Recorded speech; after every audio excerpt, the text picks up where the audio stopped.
All right, welcome everyone. Thanks. Hi Trish, how are you? Good. Thanks everyone for coming to the August meeting of the Central Oregon Writers Guild. Good to see you all. Thanks for coming out and braving the smoke. Who's enjoying the smoke? It's just you know what? I keep saying that and then I'm wondering, and it's like it's not heavy enough to go but it's just always there, it seems like. So we have some new people tonight. I think we have Amanda. Wave to everyone. Tina's brother Mike came. Yeah, who else is first time here? So stand up and tell us who you are. You first. Ryan's first. Ryan almost stood up. Peach and Perry. Welcome. Yeah, so we've got a good presenter tonight. She's actually teaching another workshop right now, and she's going to jump on here in 10 minutes and join us. We'll get started with, I'm going to just go through our website and events here. And we have a featured reader this evening. And then Lorin Oberwerger is going to talk to us virtually, I think, from Florida.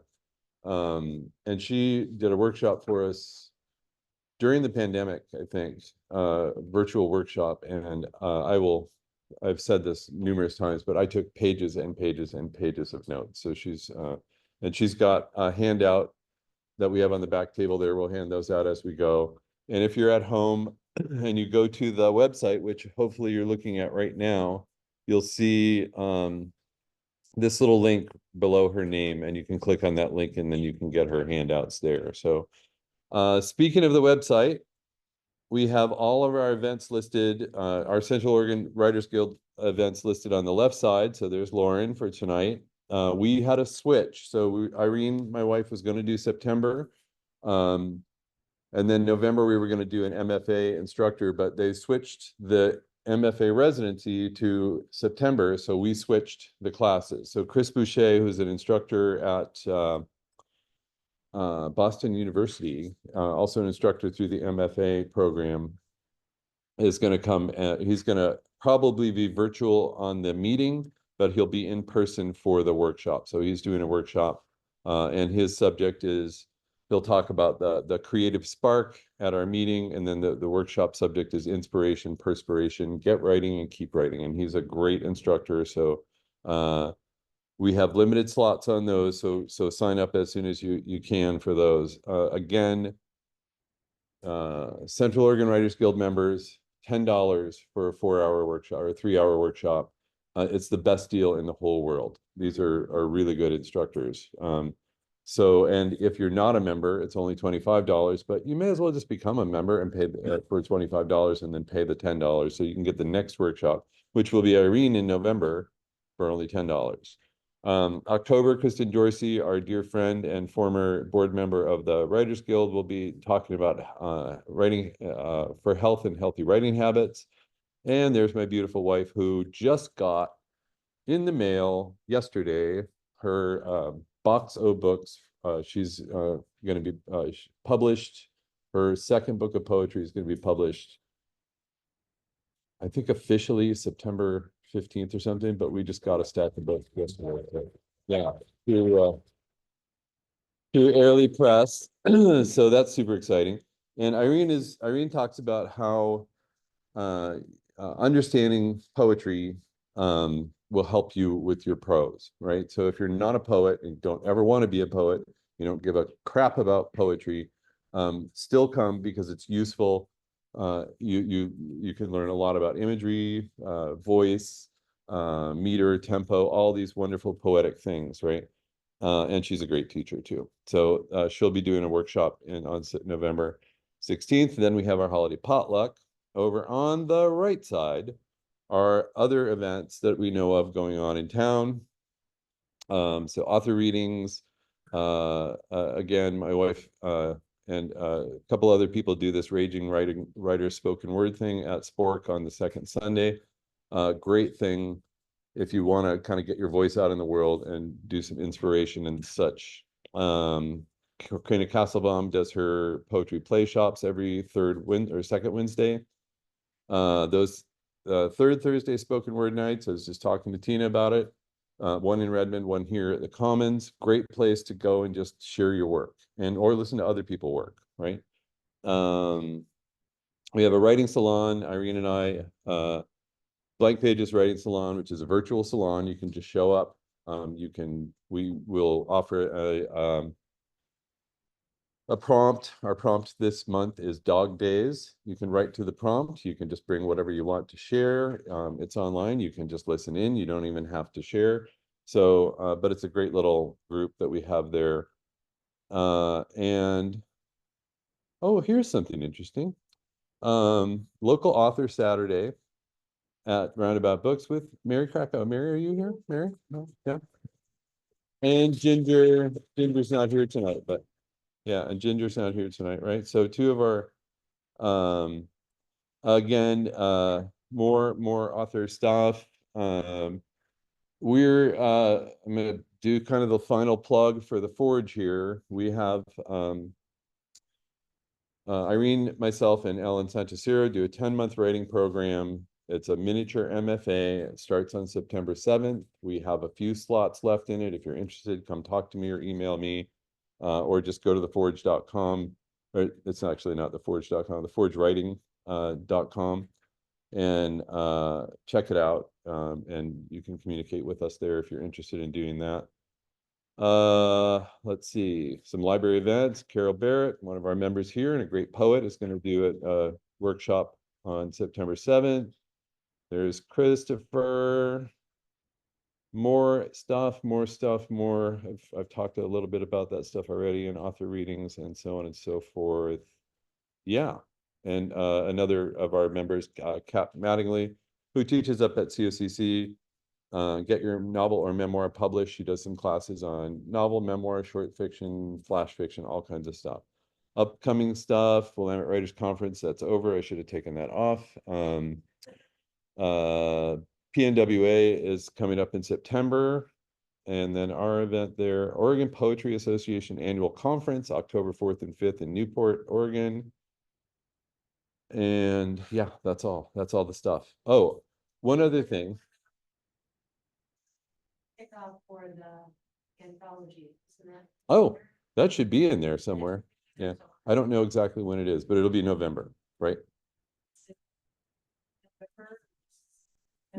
November, I think. Yeah, we'll get on that as we get closer. Okay. Yeah, we will. All right. Thanks, Trish. Pine Mountain. Oh, come off of there. Come on, Nina. There.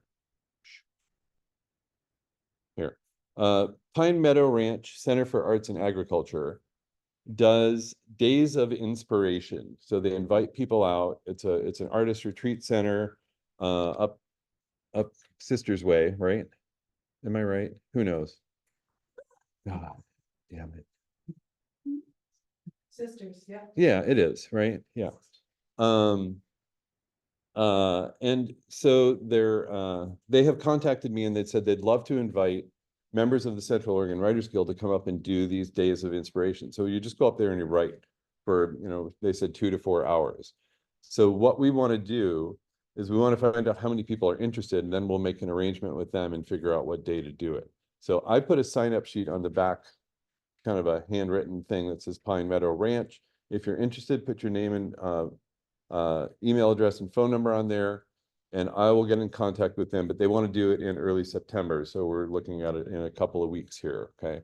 I don't know. So that's what we want to find out is I'll get a bunch of names together and we'll figure out the days that work, and then we'll just see who can make it.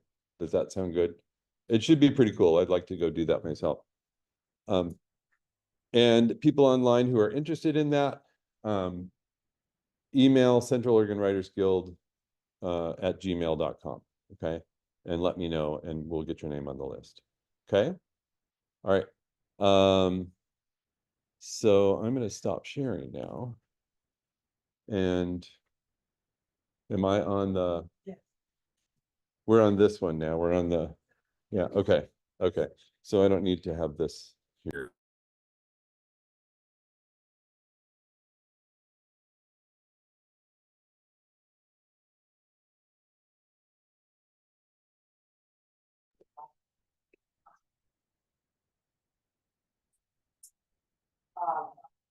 Collected by the Court Laureate of the United States. For you to have happy, There you go. Yeah, yeah, read it, bring it back and share it again. Okay, other stuff. I'm sorry I'm late, but I can't pass on the opportunity to share that my book is. Yay!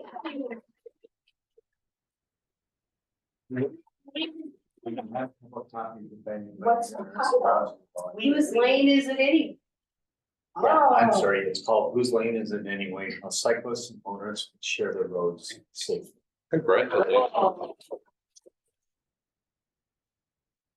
Remind me and email me and let me know where to get it. And we have a spot on our website that shows that. Oh, thank you. Appreciate that. We have a page on our website called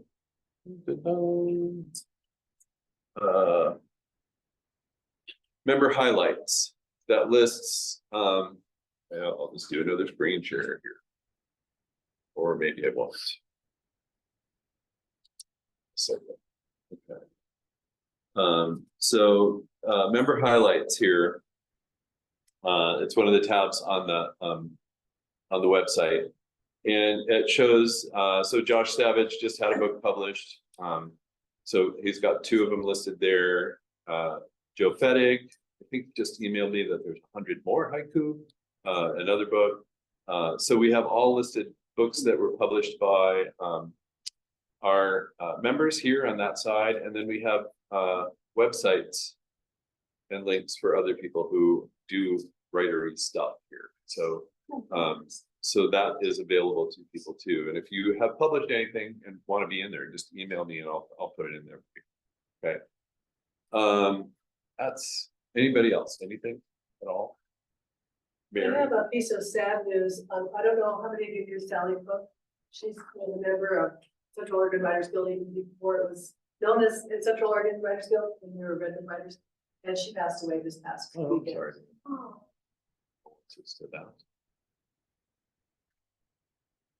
Oh. Okay. You get to talk more now, Mary, now that you do. So Mary Krakow is our featured reader coordinator. Are you set for the rest of the year, or do you need, I'll let her tell you. But she's going to introduce our featured reader. Yay, Mary! Our reader roundabout books on Saturday. Well, yeah. This Saturday? Yes, this Saturday, but he already told about that. At what time? 2? Oh, we have to turn it on. I thought it was up on. It wasn't. The sound is on. Okay, I'll speak loudly. Yeah, so I'll be at Roundabout Books with Ginger. Saturday, I think it's from 2 to 4, but you know, that's Saturday. I haven't looked at my calendar yet. Okay, so each month we have a featured reader come and read something. It's an opportunity to get comfortable speaking in front of a group. And because you are all writers, we know that you're going to be very supportive, and that's great. One thing I would ask is please make sure your phone is on silent, because there's nothing worse than reading some poignant piece of work and have the phone go off. So, okay. Tonight's featured reader is Tina Shields. Her multifaceted career included business and freelance writing and custom poetry. She describes her poetry as a life journal of experiences, observations, and emotions. A finalist for the 2020 Prime Number Magazine Award for Poetry, her work appeared in the Oregon Poetry Association's anthology, Pandemic 2020, and was accepted for the Central Oregon Writers Guild 2024 anthology. Tina has submitted a chapbook first collection and has an in-progress collection of minimalist poetry. And Tina reads regularly in Redmond at the third Thursday open mic. So if you live in Redmond, this is the Thursday, starts at 6 o'clock. You might be able to hear her read some more. So please welcome Tina Shields.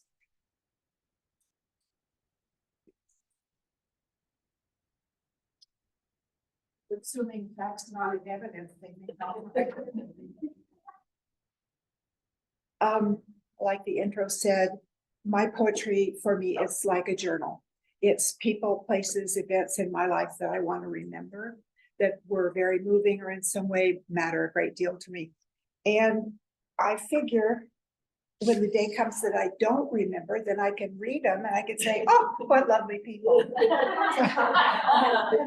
So I'm going to share one of those poems with you now, and it's called The Night the Barn Burned. 7 years old, inconsolable, as orange flames licked the weathered walls and rafters of the old barn. Bright flares against a pitchy sky, spotted by stars' teary twinkles, reflecting those in my eyes. At the porch window, clutching the burden of loss, the adult that I would become realized an era had passed.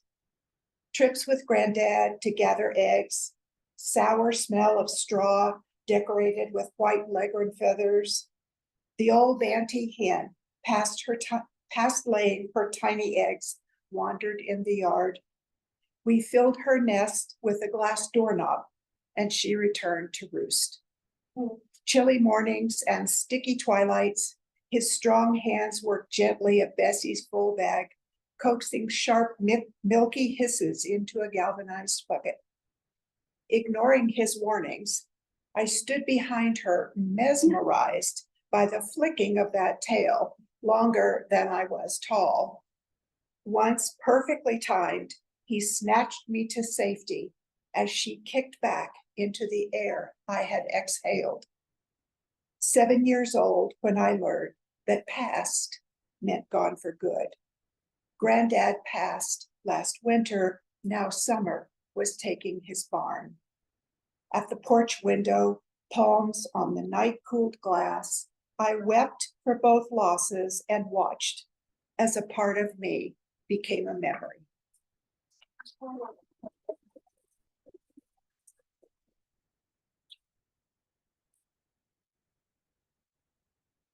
That was lovely. I love the detail of the glass doorknob. That's that really brings you into that picture there. All right. Lorin Oberwerger is our presenter this evening. Pardon me? She is here. She is here. She's her presentation is titled Unstuck in the Middle. This presentation will explore strategies to help keep promising early chapters from melting into a mushy middle. Topics include vetting your premise to make sure it's sound and can carry a story filled with escalating stakes and complications, developing fully formed characters whose backstories, desires, and motivations are powerful enough to support a compelling narrative, deepening and expanding conflict so that it's capable of driving a novel, making certain the story operates at varying dramatic temperatures to ensure a vivid emotional experience for the reader, and more. Lorin is a highly sought-after independent book editor and ghostwriter with more than 25 years experience in publishing. As an award-winning author, Lorin has 8 traditionally published books, including Boomerang, Rebound, and Bounce, under the pen name Noelle August. Her latest is Thank You for Coming to My TED Talk, written with TED Director Chris Anderson. And you can see her website at www.free-expressions.com. And as I mentioned, Lorin did a workshop for us a few years ago, and I still have a stack of notes, and I got a ton of stuff. So be prepared to learn lots of great stuff. And without further ado, Lorin, welcome. Hi, thank you so much. I appreciate it. This is a new format for me, so I'm very excited to see how it goes. Hang on, Complicated for us. we can't do, yeah. Oh boy. Oh, there we go. Okay. Is that okay? Am I doing okay? Yeah, it sounds like I don't hear any echo. So hopefully I'm good. If there's any problem with sound or picture anything, just maybe let me know in the chat and I'll stop. Yeah, let's forge on. So first of all, thank you so much to Mike and everybody for having me. I appreciate it. I love teaching. In fact, I literally just finished a session for another program that I'm teaching, so I'm a little bit late. I also want to say I really enjoyed that poem, by the way. I thought it was really luscious and evocative, so I'm glad I got to hear that. So as mentioned, tonight I'm talking about middle sections, and how to keep them from becoming flaccid, to, use a potentially problematic word, and how to, more than that, how to ensure that you are stacking the deck in your favor in terms of the elements you're putting together for your story, to make sure that you have enough story in your story to sustain the middle part and the entire narrative. And I have found often in my many years as an editor that people start out with a character or an idea and they just start writing. And they don't really take time to kind of look around that character, look around their world, and we're going to get into that, and see where there might be more story and story that has an impact on the protagonist's journey. They just, there's a dead body in the first chapter and they just start that person investigating, and they don't think about all the ways to deepen that character's experience, to make things more difficult, to look at the world of the story and ask, oh, where's conflict here? So we're going to get into all that. I am going to share my screen, and hopefully that will work. And I'm sorry that I also have very uninspired handouts. I love handouts. And so if there's a choice between making a handout and making a presentation, I'll always make a handout. So that's what we're going to work with. And I'm just gonna make sure I have the chat in front of me just in case anybody has anything that they need to ask or share. No. Okay, I don't know. Maybe I won't do that. Sorry, trying to move various windows. Okay, here we go. So I think that in order to create a really rich premise and to put the most interesting elements in place, and to help ensure that you have a story that really builds to something that feels rich, that makes use of as many elements as possible without feeling overstuffed, I like this little acronym of WAGE. And you can see that those letters stand for world, active, also agency, which we'll talk about, goals, and emotion. And if you really interrogate yourself, interrogate your ideas for your story, you'll see, okay, am I making full use of these things? Do I have a character who is really driving the story? Again, we'll talk about that. Do I have a world that's really going to engage the reader? Am I doing deep world building, which can be a critical factor in a story, whether you're writing something that's speculative like fantasy or science fiction or, magical realism, or writing something more contemporary in settings that are more normal for the reader. I think a lot of times people don't make as much use of the ordinary world as as kind of a character in and of itself. So that's the first question. This is the first place I usually ask people to look, is at the world of their story. And really, that world is many worlds. And what I mean by that is the world can be the literal physical location. It could be, planet Earth. It could be the city of Los Angeles. It could be, the town center. It could be the strip mall. It could be the physical locations of the story. It could be a school, it could be an office, it could be, a family home. And so the world is not necessarily the macro world, although it can be. And a lot of times in fantasy, you really are often looking at what's going on in the kingdom or queendom or, whatever it is. And that's where a lot of conflict comes in. And that's where the big public stakes of the story comes in. But again, every character and every story exists in worlds. And it's great to, again, look around at those worlds. And I'm going to give you a little exercise to do that in a second. And to ask yourself kind of where the fault lines are. Where are the fractures? Where is the tension coming from? And one of the things that I also find really interesting is how much readers love to enter worlds that they don't know, and not just, alien worlds or, spaceship kind of worlds, but worlds of hobbies and vocations and art, art forms and crafts.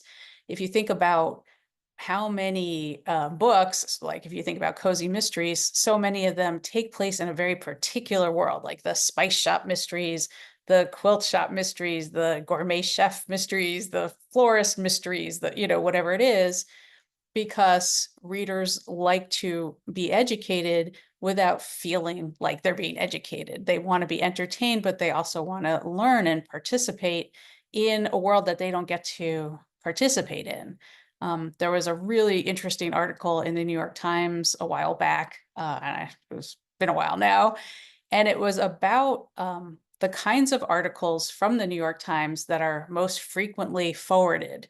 And what they found was it wasn't the cute and pithy articles, it wasn't the sensational pieces, it was often these very detailed 5,000 word plus articles that took the reader into a world, that taught them something, that took them into the world of, scientists, that took them, underwater to explore, that took them into the world of architecture, whatever it was. Those are the ones that people were so fascinated by and really wanted to explore. And again, readers of fiction or creative nonfiction feel the same. They want that too. And so one of the first things I'm going to ask you to do, if you have access, I'm trying to see the group in the little screenshot here, is I'm going to ask you to think about and list all the worlds that you can in your story. So it can be the world of a family, it could be the world again of an occupation or a sport, or, again, an art form, a craft. It could be the world of sibling relationships. It could be the world of the poor versus a world of the rich. So any way you want to define world, again, large physical world, smaller physical world, sociological groups that are joined through, a kind of a united effort to accomplish something, families, partners, all of those things are a world that you can maximize in your story. And I also like to think about what worlds exist inside your character. And by that, I mean, what world does your character expect to find when they go about their lives? Often it can be the case that, there are certain characters who are kind of misanthropic, and the world that they live in is a more hostile world where everybody's kind of out to get them, and there's, potential crime and avarice and, degradation around every corner. Some characters live in a really optimistic world where they expect good things to happen to them. So there's the world inside your character, and there's also your character's relationship to their worlds. And we're going to get into that. But for now, I'm just going to start you off. Just make a list of, 5 to 10 worlds to work with in your story. And I don't know if I can really see you that well. Let me see if I can maybe make this a little bit larger. Nope, I guess not. But yeah, if somebody has access to the chat and just say, we're good, I'll just give you a few minutes to do that if you have something to write with, which I'm trying to determine. I think you do. So think about all the possible worlds that can be explored in your story.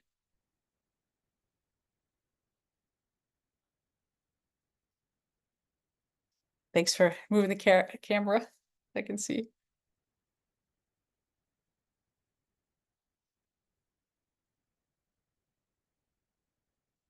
And actually, if you just want to even raise your hand when you have, 5 to 10, like I said, then I can at least see that much.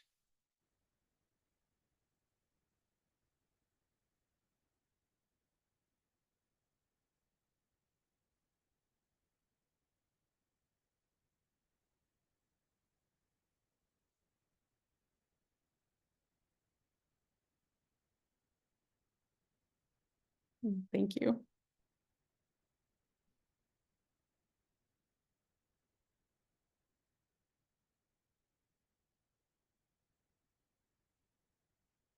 And sometimes it's really helpful to just keep making that list and to really dig deep for the story worlds, because you can often mine something with an awful lot of possibility once you get past the most obvious choices. And of course, sometimes those obvious choices have a lot to recommend them.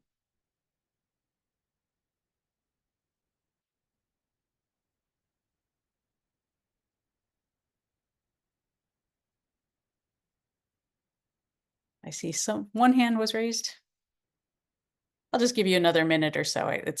I know it's awkward to be half online, half in person, and just kind of looking at you.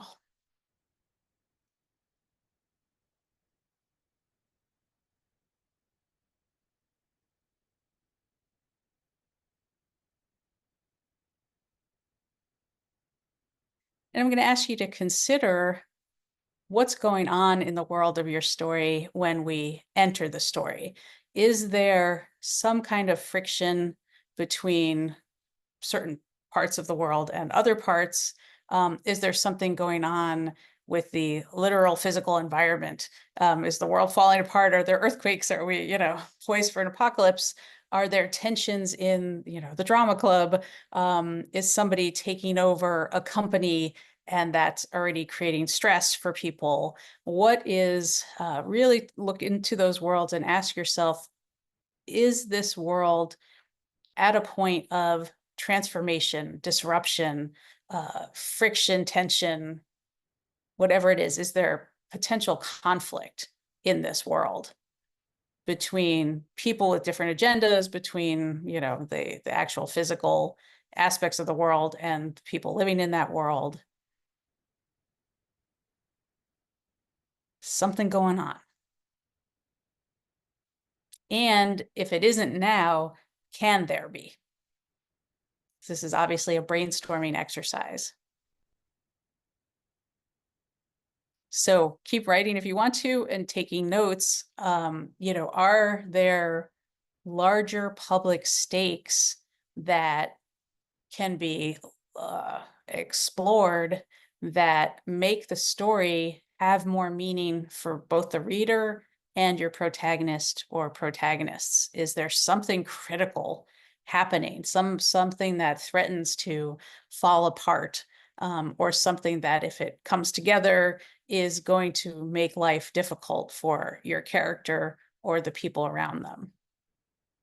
And by people, I also mean animals, aliens, any kind of living creature with some sentience.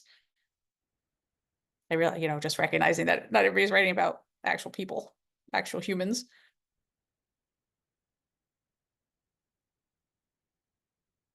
And it can also be great to ask yourself how what's happening in that world parallels what's going on with your character on a private, personal level.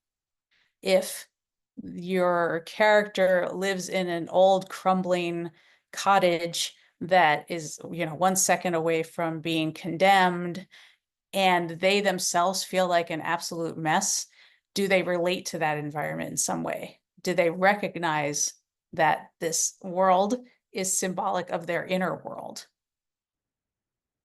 If they're trying to repair something in their world, does that potentially mean they're repairing something for themselves? So there's an awful lot to work with. And I literally just taught a 2.5-hour class on just world. So, there are so many places to explore, so many places to draw story, and really looking at, again, those larger public stakes elevates a novel. I do workshops with a literary agent named Donald Moss, and he wrote a book called Writing the Breakout Novel, which I'm sure a lot of folks are familiar with. And one of the things he talks about in terms of what makes a novel break out is this world exploration, is the sense of these larger public stakes. So many of the books that are really popular and successful do take us into a specific world that we don't get to experience all the time, and a world, again, in which there is something happening. There's a shift, there's tension between states, there's, drama and potential chaos, and, and just story, plot to be had. So before we move on, I'm also going to ask you, I'm going to zip down here on my handout. And I know all of you had that, which is great. So what I want you to look at is your characters, just pick 2 or 3 of the worlds that you've identified and write them out if you have the handout, and ask yourself, how does your character see themselves in relation to that world? How do they see their place in it? And then ask how the world sees your character. Again, that world might be an inanimate thing, but if you could give it a consciousness, what does it think of your character?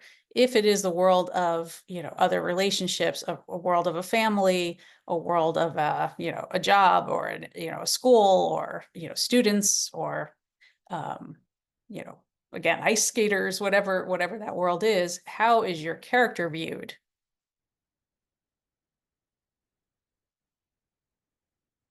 I think we all know that, in a lot of families, if there's more than one sibling, there tend to be certain ideas about what it means to be an older sibling, what it means to be a middle child like me, what it means to be a young sibling, and how we see ourselves in that order might be very different than how your family sees you.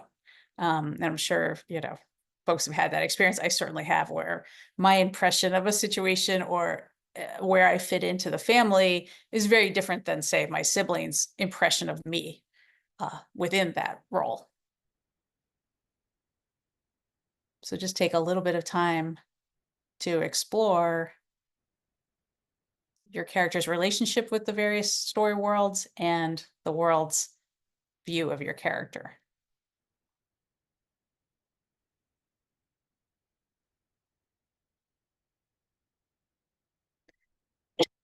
Excuse me.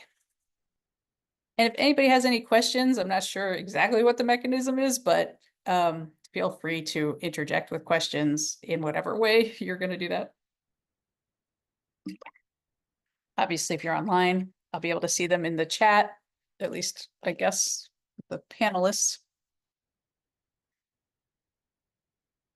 And we'll save some time at the end too.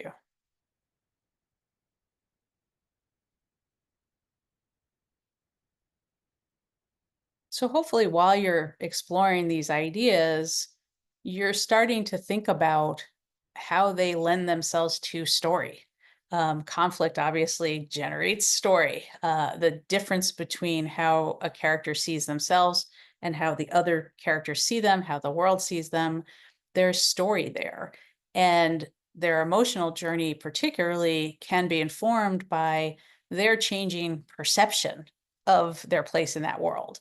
And again, the world itself can be in very different states. And the world can also be the focus of your character's whole mission in the story. So for example, and I guess, this is creative nonfiction.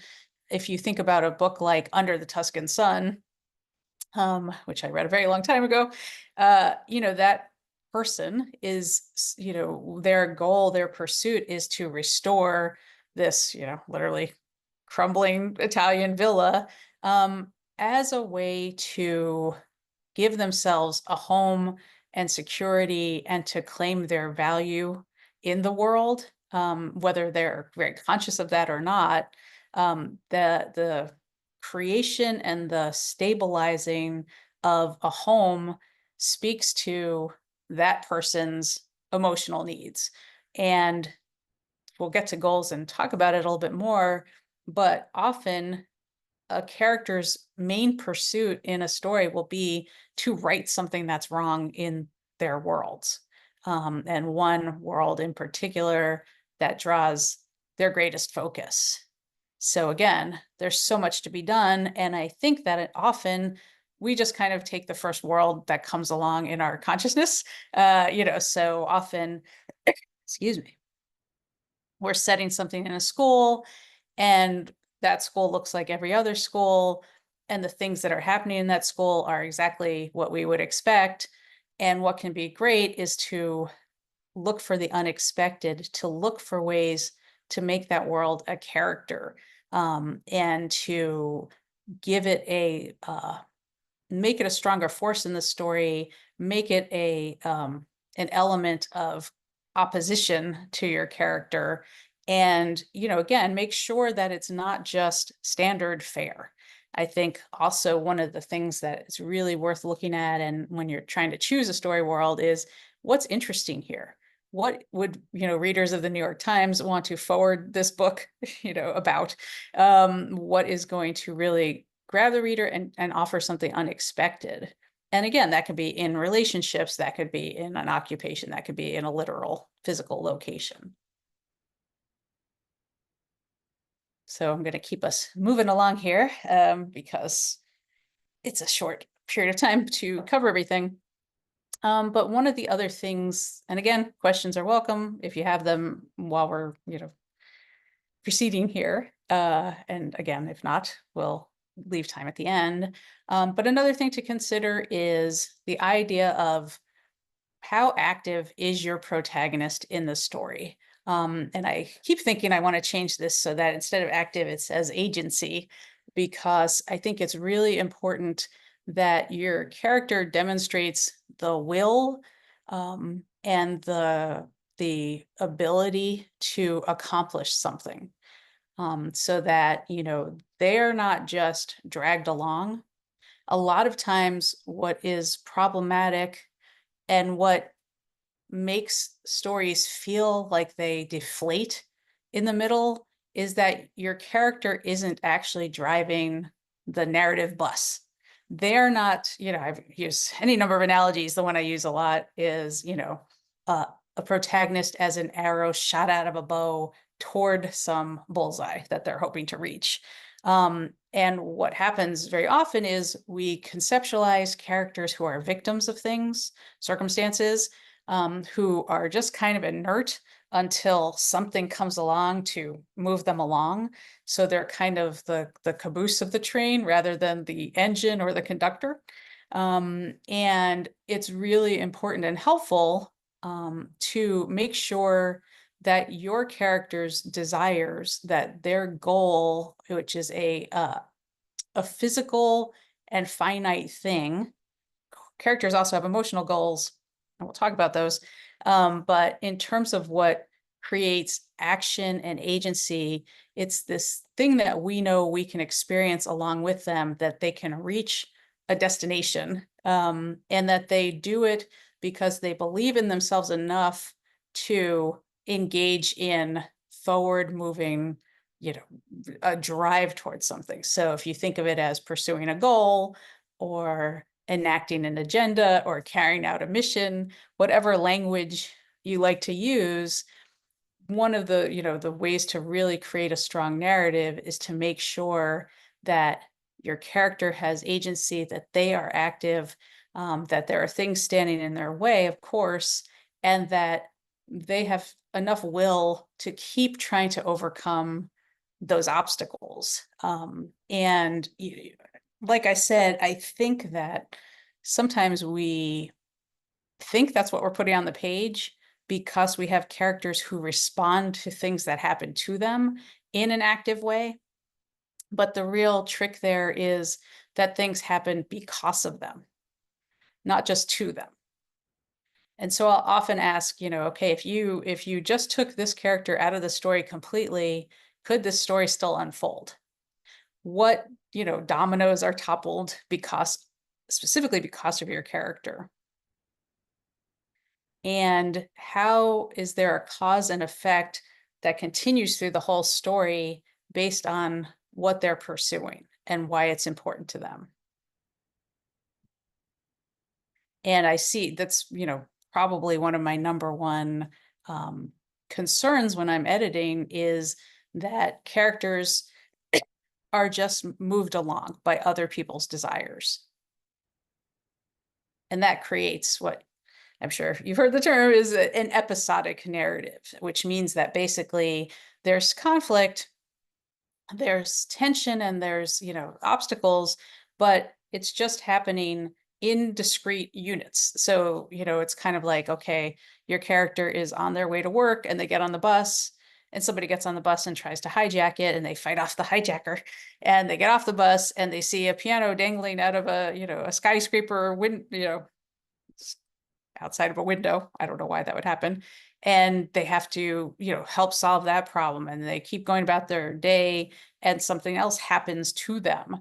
And it can feel like, well, this is an exciting story full of interesting things unfolding.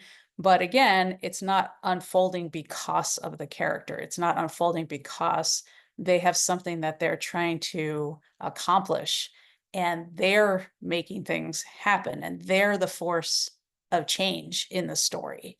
So the question to really ask yourself is, are they the ones that make things happen? Are they the ones that create change?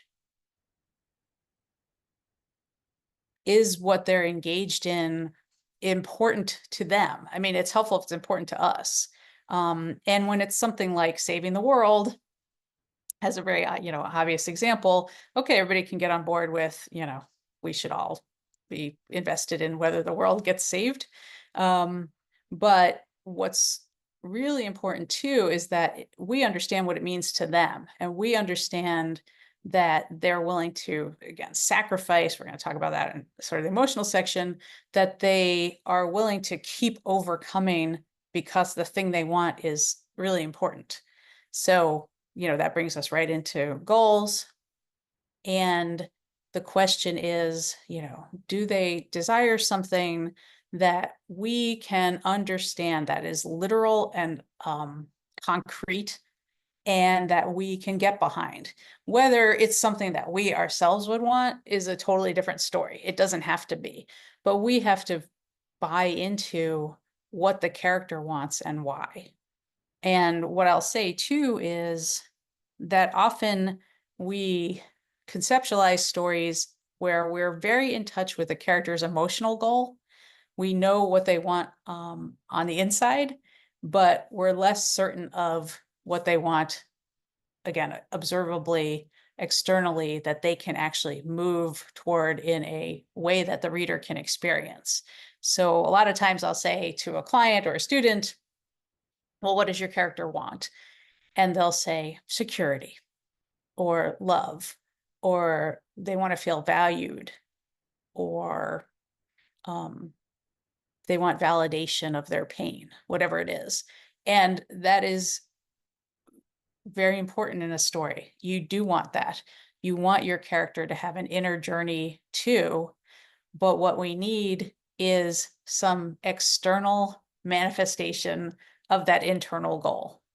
So I always think about, there's a really wonderful writer, Debbie Ford, who wrote a lot of kind of like self-improvement, empowerment kind of stuff. And I was at a workshop she did one time, and she was asking people, okay, what is your goal? What do you want in life?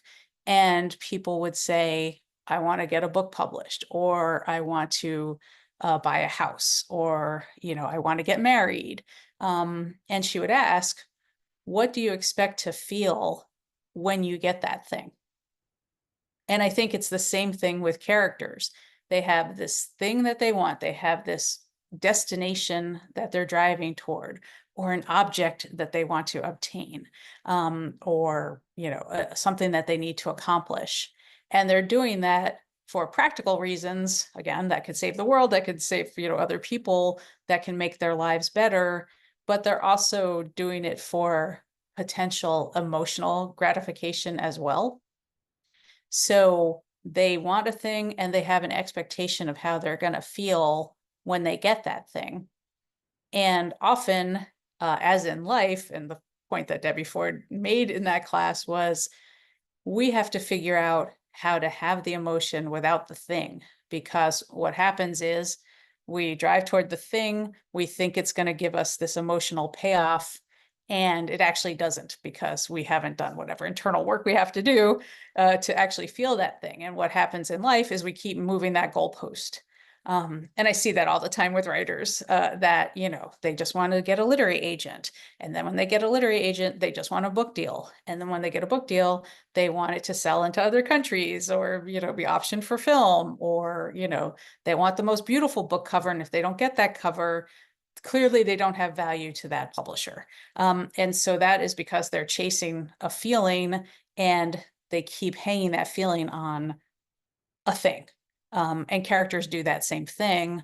And a lot of their journey is emotional integration, where they realize that either what they thought they wanted emotionally wasn't really what they wanted, or what they wanted practically wasn't going to give them the feeling that they sought. And they have to do the work inside that is created by the work they do on the outside.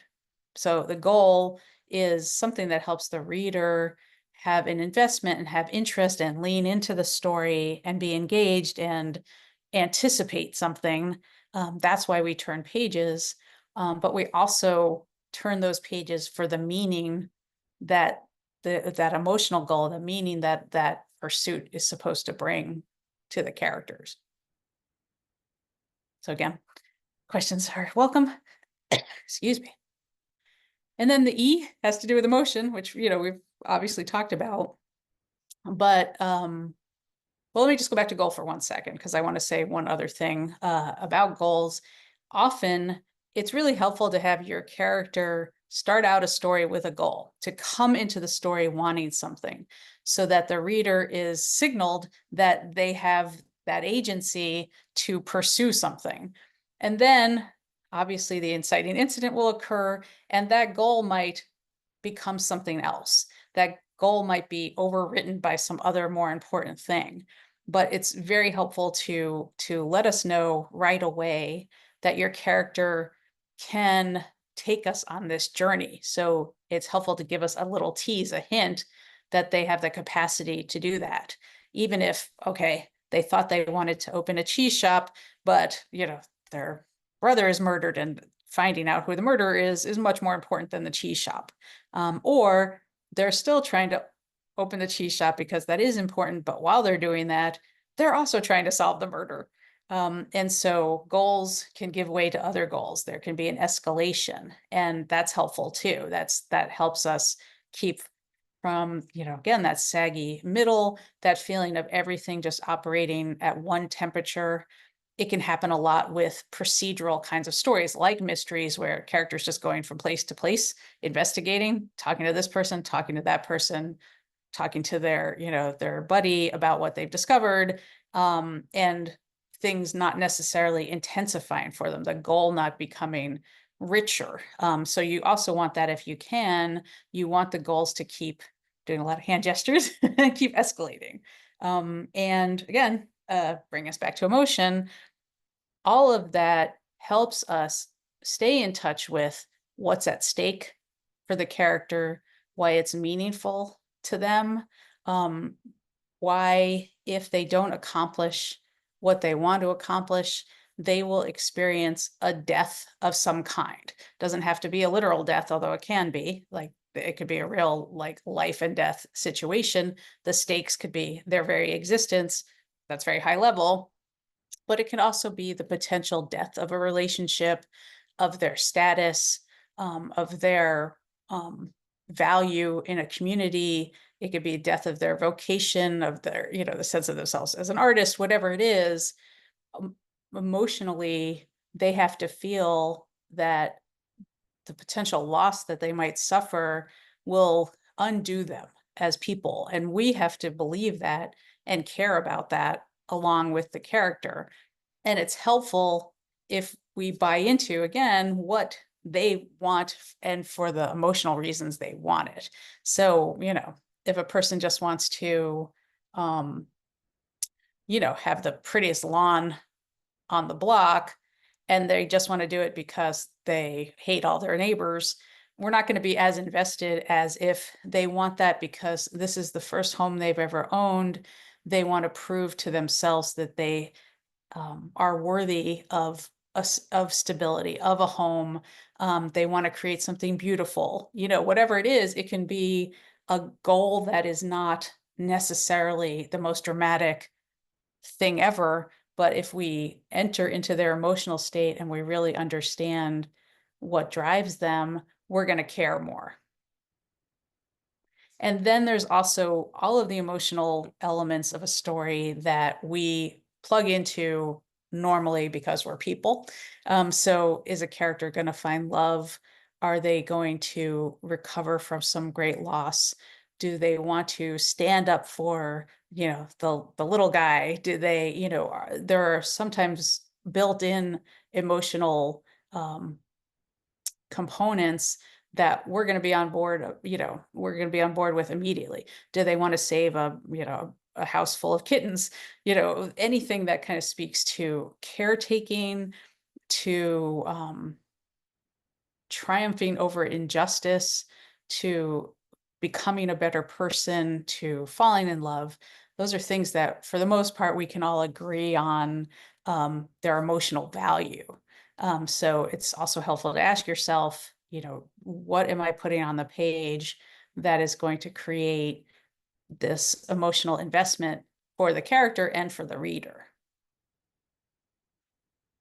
So those are just quick coverage of these important elements. And obviously a lot more goes into a story, but if you really give these ideas some importance, and if you really explore all the possibilities and challenge yourself, you're going to create something really rich and something that keeps moving us through the story, that keeps us invested, that keeps making things harder for your character and keeps escalating.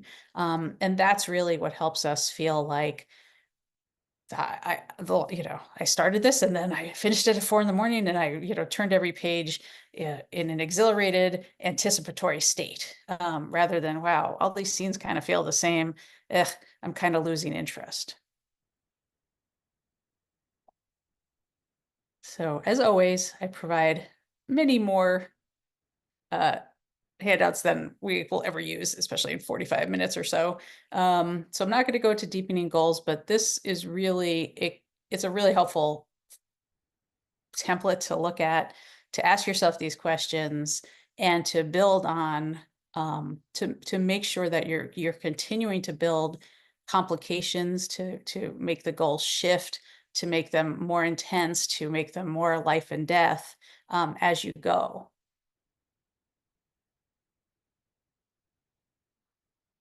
And Mike, you can remind me, am I finishing nowish and then leaving time for questions, or can I still go for a little bit?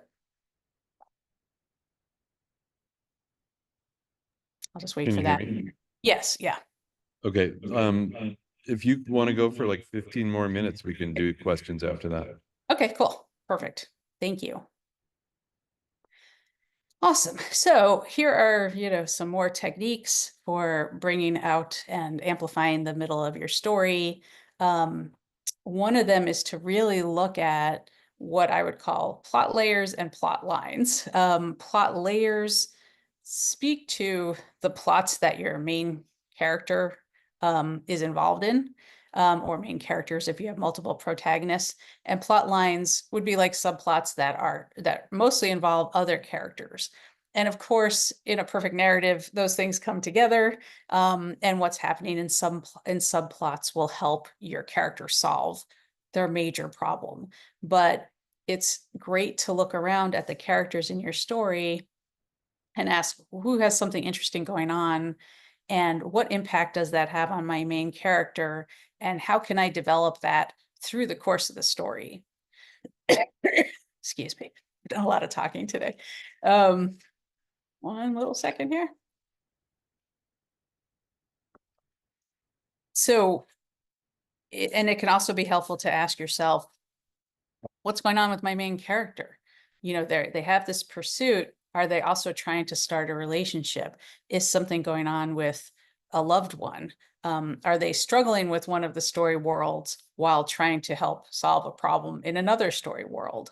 And so I think sometimes maximizing story comes from really exploring potential plots. Often people create overly simple narratives. You don't want to make things complicated. You don't want a million plot lines because you want to give things room to develop. But in a lot of cases, we're not really taking a look at all the possibilities where all the characters are concerned and where their pursuits are concerned. So looking for additional plot lines is, is a really great place to start. And going back to the idea of episodic narratives, you want to make sure too that your plot lines, your subplots, your plot layers, however you want to look at it, that things develop over the course of a lot of the story. Episodic fiction basically means that a plot kind of reveals itself and is resolved in a couple scenes. And then another thing comes up and is resolved in a couple scenes. And so you also want to think about how is this driving the character through most of the story? And some things might be resolved halfway through, some things 2/3 of the way through. You want to save the really meaty stuff. That is the highest temperature on a dramatic level for toward the end, because you want the reader to keep tuning in. Another thing that can be really great is what is called the twister effect. And that basically means, is there an opportunity to plausibly have some natural or other disaster kind of strike the story and turn everything upside down? In a lot of stories, that might not be a credible thing to have happen. But this idea came from a book by writer Nancy Pickard, who wrote The Virgin of Small Plains and other books. But she has these two characters who are separated when they're kids. They are in love with each other. One of the characters just disappears one night and the other one has no idea why or what happened. And they're brought back together as adults, but they're trying to avoid each other. They caused each other incredible pain. They don't want anything to do with each other. And because it takes place in Kansas during tornado season, they're actually literally forced together by a twister. And that changes the whole trajectory of the story. So for the first half, they're living their lives, they're pursuing their things. And then this, twister occurs, it traps them in a place temporarily and then changes the trajectory of their lives. But that really helps to create an exciting dimension in the middle of the story. So again, that's not going to work for everybody, but you can consider maybe it's not necessarily a tornado or a hurricane if you're in Florida like I am. Maybe it's a car accident. Maybe it's somebody being injured. But is there a disaster that can occur and change the course of the story and the course of your character's emotional life? Another way to look at stories is to, we tend to think of them as, 3-act structures or 4-act structures. And what I like to do sometimes is ask people to think about halves, like you're driving toward a climax of a kind in the middle of the story. And James Scott Bell talks about something called the mirror moment, which is a moment about halfway through where in movies, that character will literally look in a movie and sort of say, oh, what have I done? What have I become? In a story, it's really about this moment of reckoning, of a character realizing that they're on this path, that they might be alienating people, that they might be endangering themselves on some level. And it brings them up short and asks them to consider whether what they think they want is important enough to keep going. And so it can be a great moment of, stealing their resolve, of deciding for themselves what they really think they want, and that it's important enough for them to do it. And it also can be helpful if we get a sense that there are sacrifices to be made, that they've already lost things. Often a character will look around and say, well, everybody's mad at me. Why is everybody mad at me? Because I'm obsessively pursuing this thing and, have let down everybody around me. And so like that suggestion of what can be potentially lost, and why it's important enough for them to pursue what they want, that they're okay with those sacrifices, can add, again, dimension to that middle of the story and can give it texture and added impact going forward. I think I have a misnumbered thing, but it's helpful to also make sure that you're really creating scenes. And I think I go into it a little bit. There are different ways to think about scenes, but one of the things that's important is it's built around your character in pursuit of a goal, meeting obstacles along the way. And it's something that takes place in an environment, again, a world that has an impact on the scene, that they have strategies for trying to get around any opposition, and that they're made to really work for it. So if a character who's trying to investigate a murder comes into a room and says, I want all the information you have about, Joe Smith, and the person in the room says, oh yeah, let me tell you, hold on, I have a dossier, I'll give it to you. That's not much of a scene because they've gotten what they wanted too easily. And so you want to make sure they have to work for things. And you want to make sure that every scene that you're creating serves a purpose and moves the story forward. And again, I think that's where middles get very mushy sometimes, is when we're just like kind of going along and we're writing delightful little moments that don't necessarily add up to much, or we repeat the same kinds of things. Again, we have characters moving from place to place. It often could be, especially if we have journey stories or we have any kind of procedural story, the scenes can start to feel the same. So you want to make sure that they all offer something a little bit different. It can be really helpful to make sure that if you have a story with an antagonist who's identified, that your protagonist and the antagonist clash along the way. Often we have antagonists kind of doing dastardly things behind the scenes, and they don't butt heads with the protagonist until the very end of the story. And in some cases, that might be, what you want, because you want that element of surprise, or you want to reveal who the murderer is at the end of the mystery, not halfway through necessarily.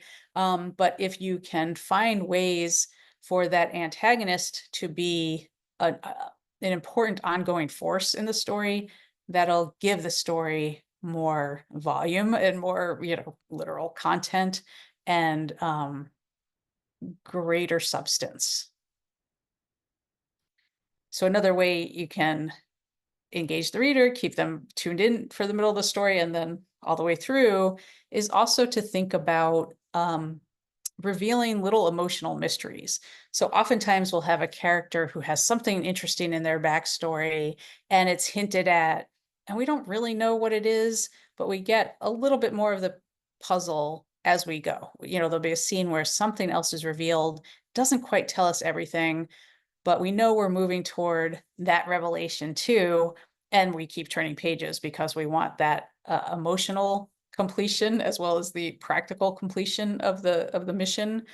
We want that wound to be revealed and hopefully healed. That little piece of history, whatever that mystery is, will keep us turning pages. So can you sprinkle a little bit of mystery through the story? Obviously, in a lot of stories, there's a big practical mystery, but an emotional one, or something to do with the dynamic of a relationship that we don't really understand. Why are these characters kind of sniping at each other the whole time? What's their history? And then that gets revealed. Again, it's helpful to heap on the obstacles, keep making things worse, to try to take things away from your protagonist. So yes, there can be worse in terms of, okay, if they fail, the world's going to explode, like I said, or, San Francisco will crumble into the sea, or, something big and dramatic, like an overt, obvious disaster. But how can things be worse for your character emotionally, intellectually? What can they lose in their relationships? How do things become harder for them? Do they become physically impaired in some way? Does the whole journey create emotional impairment where they feel like they don't have what it takes to go on. So think about all the different ways you can heap trouble on your protagonist. The great writer about writing, Gary Provo, would say, put your character up a tree and throw rocks at them. And I would add that it's great if you can throw heavier and heavier rocks as you go and make that tree branch weaker and weaker, so that we build up a lot of tension and anticipation. I already mentioned the thing about, operating in halves. It's great to also think about introducing characters that change everything. Introducing a viewpoint character if it makes sense to do so.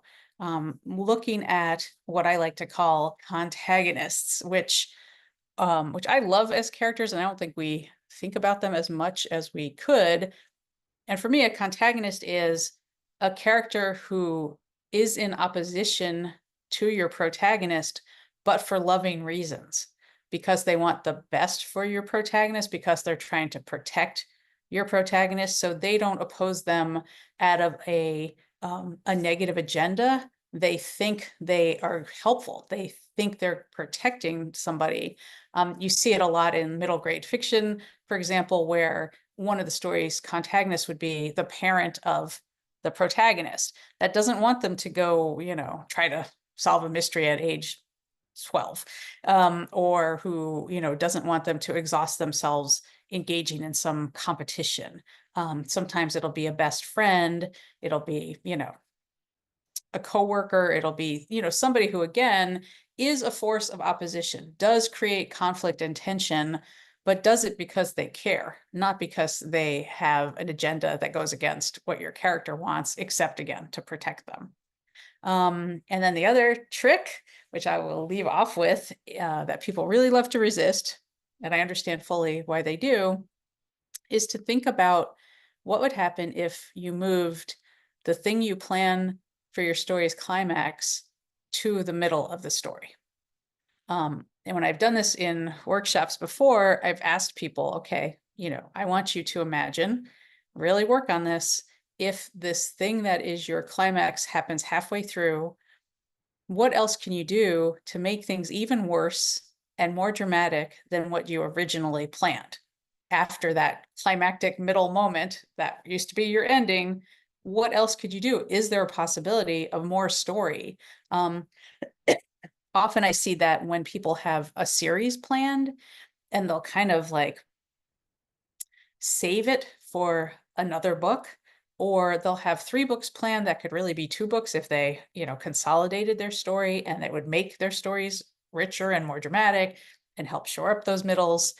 So as a thought exercise, because of course nobody's going to force you to do it, I really encourage you to say, okay, this is my story climax that I have planned. Now it's the middle of my book. What now?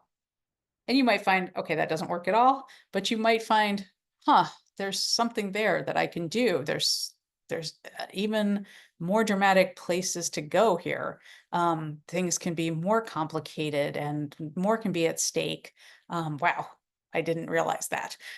So, again, I really urge you to just play with the idea and challenge yourself, and to make sure that you're not just loping along to an ending, that that you're buying it with impact and interest the whole way through. So I'll leave off with that. And again, happy to take questions.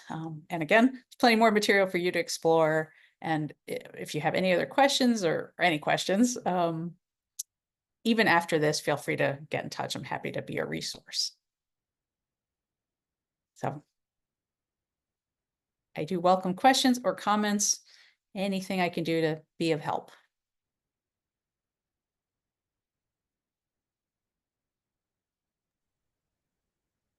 Now, can you go? That's what I was afraid of.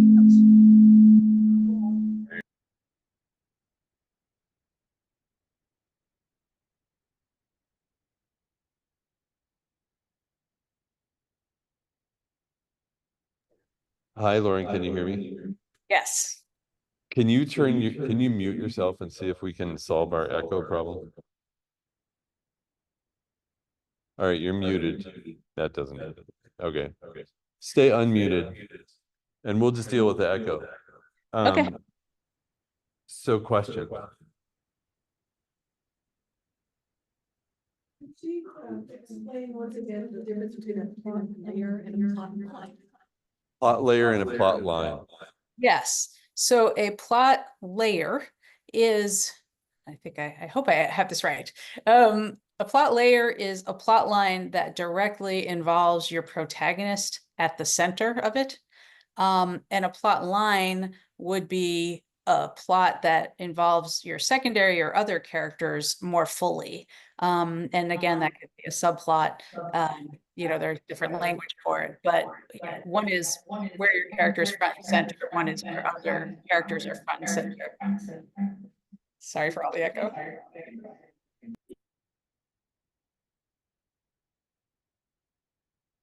Okay, I'm interested a little bit more in that last bit about your midway climax. Mhm. So you do that, then you have a new climax? Yeah. And then Yes. what if that climax becomes your new midway? Well, I guess with any exercise or any writing project, you can continue to write a story virtually forever by making new choices. I think a lot of us either know people or have been in the position of adding, subtracting, adding, changing, because we're trying to get to some perfect state. But I think what typically would happen when writers think about that is they will realize there actually is a bigger climax they can drive toward. And again, that can happen often with planned series, happens all the time, but even in, you know, a single standalone book, they can realize, oh gosh, I've hardly put my character through the paces I could put them through. But I would say, okay, if you move your climax to the middle and create a new, even more powerful climax, and then realize there's something else even more powerful than that, you know, it might mean shifting your whole story and, you know, basically your perspective of what you're writing about. So yes, in theory, what I will say too is, speaking of Don Moss again, he will do a writing exercise that basically is like make it worse. So, you know, your character has a problem. How do you make it worse? How do you make it worse than that? How do you make it worse than that? And everybody, whether you're writing like a cozy mystery or a sweet love story, ends up with the world exploding. Because if you keep making it worse, you know, that's going to be the inevitable conclusion. So it's okay to stop at some point and to say, I think that even if I move this climax to the middle, create a new, more powerful climax, that will be a satisfying story. That will be potentially more satisfying than what I originally had planned. So again, you could plot forever, but you know, we all have to close some doors and windows at some point and make those choices. But it's worth exploring whether we're pushing ourselves as much as we could in that arena. So I hope that helps.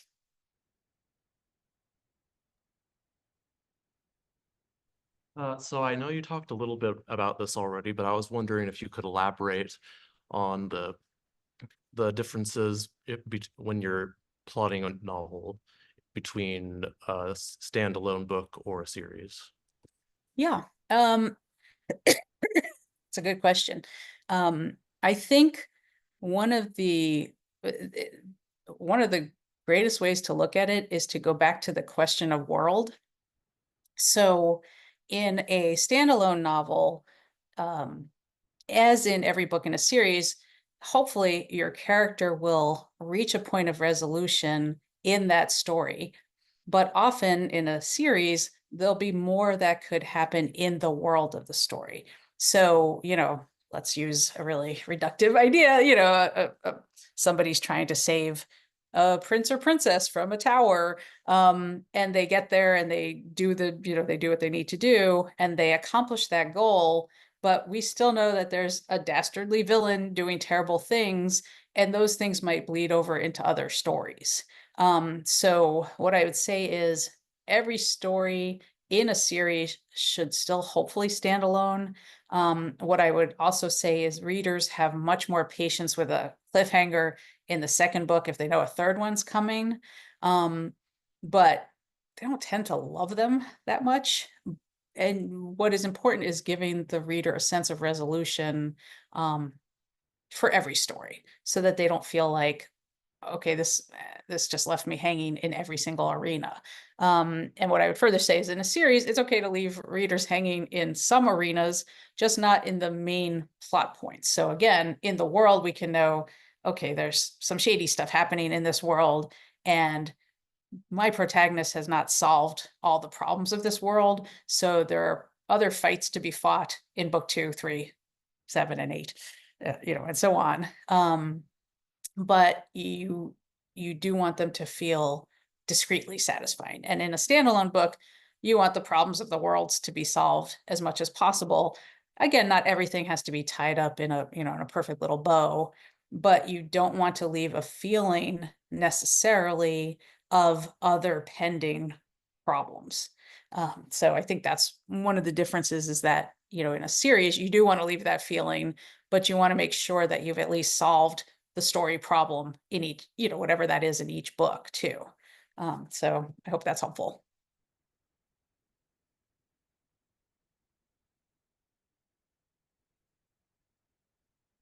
Any other questions?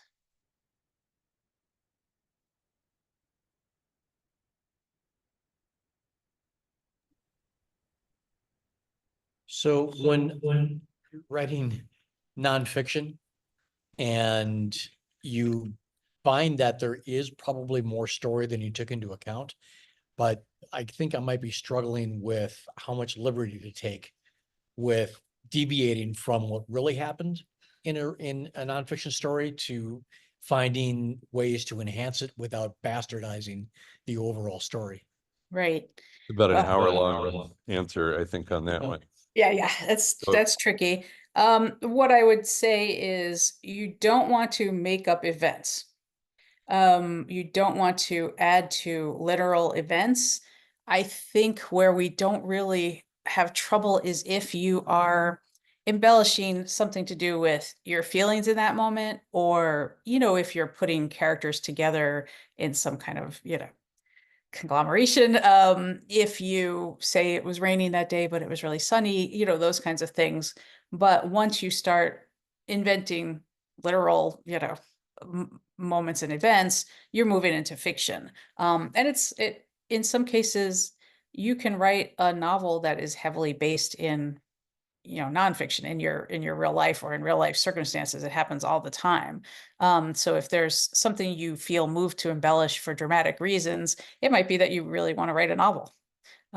So yeah, it's tricky. You don't want to be found to be creating realities that didn't exist, because readers don't love that. And we've seen that people get tripped up on that many times. But the emotions of the moment, there are things that are kind of ineffable that readers can't really argue with. And I think it's okay to take a little creative liberty with those, as long as it doesn't have an impact on, the truth of the situation, the actual facts. And if it does, seriously write a novel. Like, you'll have more fun and more freedom. Not more fun, more freedom.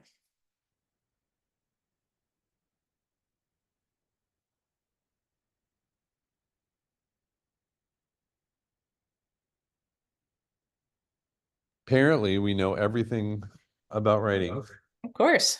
Appreciate it. No more questions at all. Lorin, this has been great. Thank you so much for coming to visit us. My pleasure. Thank you for having me. Thank you to everybody. All right.